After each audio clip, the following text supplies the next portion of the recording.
Hello everybody and welcome. In this video I'm going to show you how to check for software updates for your earbuds SHOKZ OpenRun Pro 2 Mini.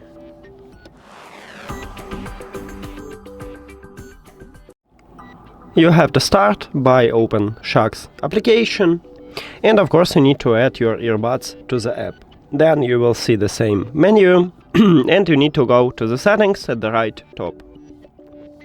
Then click at the settings again and go to upgrade firmware. Firmware is the same as software. And now we see that I have the latest software version. If you haven't, at the bottom you will see a button update, and you just click and wait until this update finished. And that's it.